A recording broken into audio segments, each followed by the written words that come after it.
3, 2, 1. Here we go!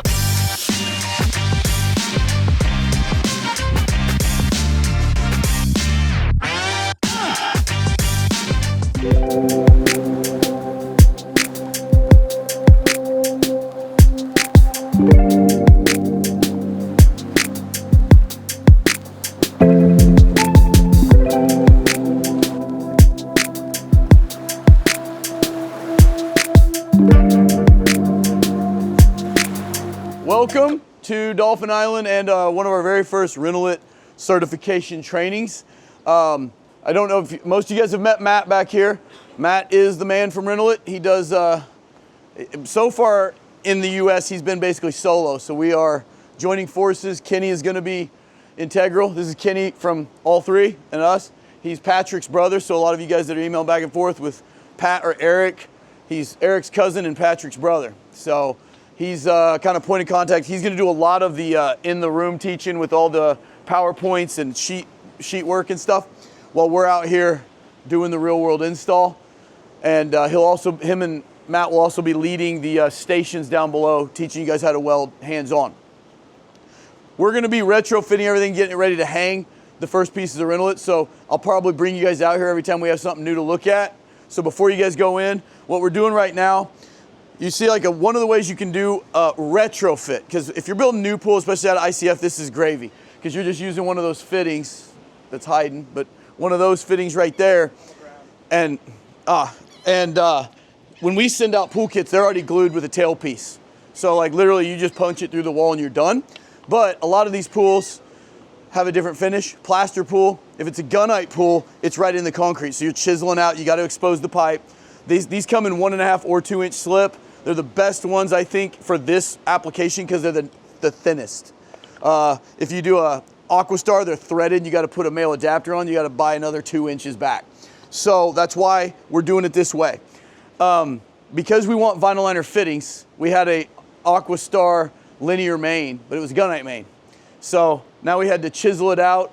Thank God we can get under it. You know, normally you have to cut the bottom of the pool out, and it's the biggest pain in the butt about, you know, retrofitting one for liner gaskets.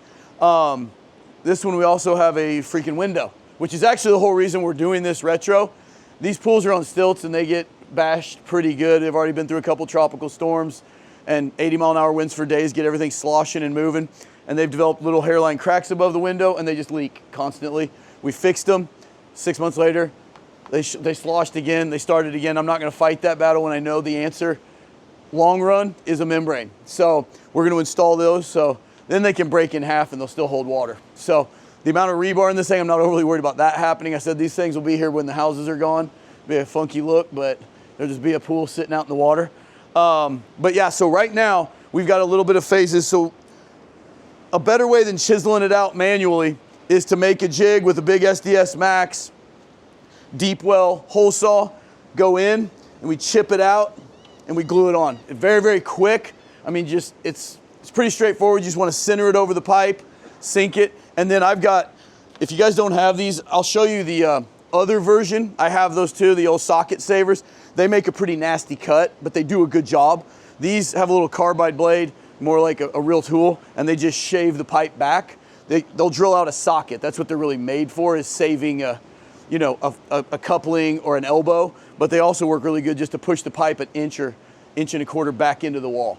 And you can buy a whole set of these from 3/4 inch to 4 inch for about $100 on Amazon. Really, really nice to have in the pool game because you can fix a lot of stuff. You know, what? I said you ain't buying it for that price on that brand. $100. $105, $110 $80 for that one. for that one bit. one I got bit, the set for $100. I'll show it to you. Okay. Amazon, baby. Yeah. Well, maybe tariffs. You know, they might be $200 now. But I bought these like a month and a half ago because I was using the old socket saver. You know, the old. I buy the Reed ones, and I think I spent. This probably isn't Reed. It's probably fake as shit, Oh, but it's not a Reed one. Okay. I don't know. I bought it on Amazon. It probably came from China. Okay. So did my wife, so I can't even judge. So, yeah. But anyway, guys, we'll get introductions inside where it's a little bit quieter. You see Kenny's got that shirt on. We're gonna hand those out tomorrow. If as many of you want to wear them, so we can get some cool photos and video where everybody's looking all twinked out. You know, we're all the same. But yeah, we're gonna have these guys out here making racket. But we'll go inside. Kenny's got the beginning of the PowerPoint, Matt, and they're quite ready to inundate you with a lot of information. So, but anyway, the moral of the story, there's about 3 or 4 finishes we'd say work good. RENOLIT is probably the most durable with the lowest consequence to failure. You know, if an eco finish pool, you got to do a monopore. Monopore's harder. And you got to pay a guy to come in and do it, or spend 50, 60 G's on equipment to do it, A or B. With this, you need about a $600 welder and some know-how. I mean, the barrier to entry is really low, and the durability is super good. And it's a ground floor thing in the US. Like I'd say in Europe, they're wide ranging, everybody's doing it, but here there's still kind of a premium on the talent. And it's really not that difficult to skill. It's basically welding a TPO roof. You just got to make it pretty. You know, you can get away with a lot of ugly stuff on a roof that you can't in the pool. So it's more just learning the origami around the stairs to make it pretty. Those two are going to show you that. And then I'm going to make it up as I go. Because I'll show you the ways to like get around all the, you know, they'll show you a perfect world like in a lab. This is how it should be. And then I'll say, well, out here it's 90% like that. And then 10% chiseling on concrete and stuff. So, you know, hopefully you guys are doing a lot of builds, and all this stuff is not even that important. If you're installing new, it's 10 times easier. So, cool. If you guys want to go on into the living room, I think, Kenny, you set up? Okay. We'll be bopping back and forth. All right, so we've got all the different stations set up down here, and guys are working on different skill sets, whether it be inside corners.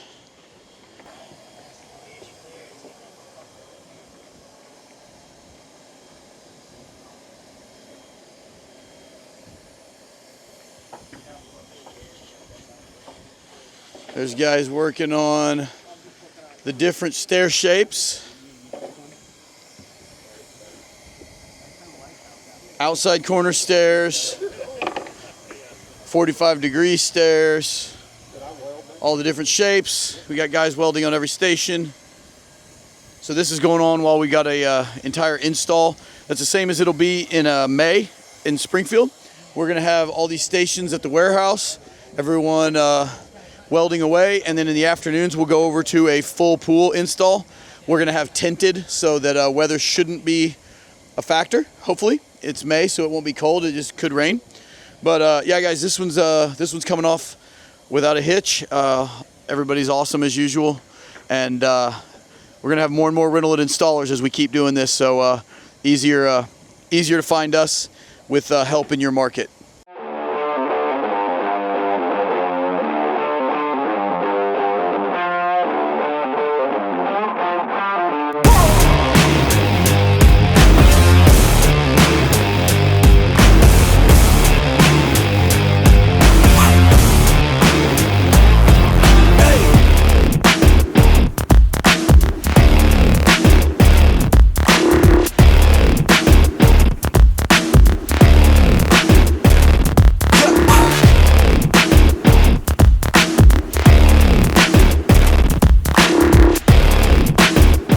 All right, guys, it's day 2 of training.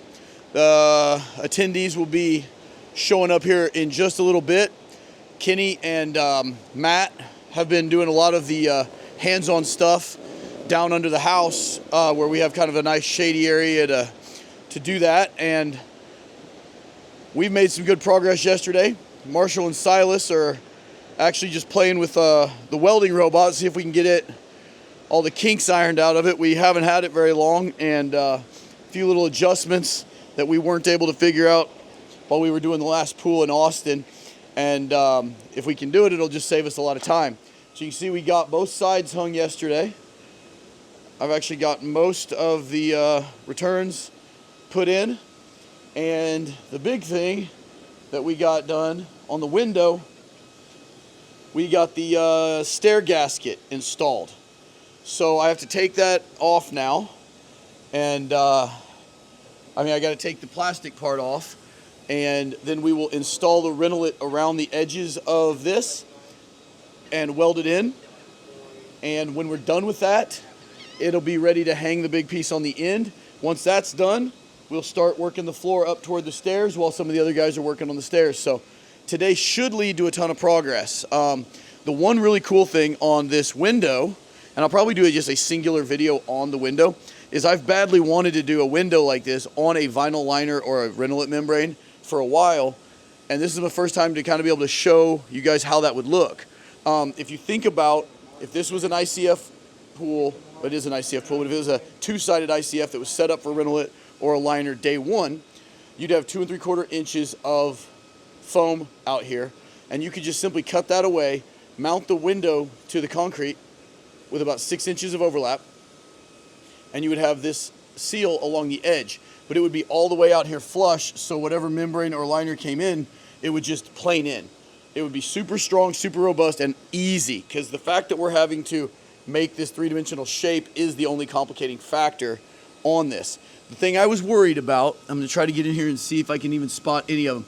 I was worried that you'd be able to see the screws significantly more than you ended up being able to. I was very worried that that was going to be ugly, so that's why I actually cut it back. You can actually see them down here.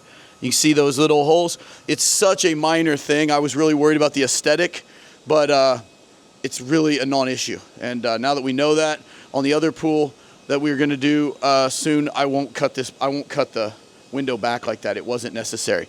So anyway, guys, day 2 coming up, and we'll show you the progress. I got a time lapse running, so here we go.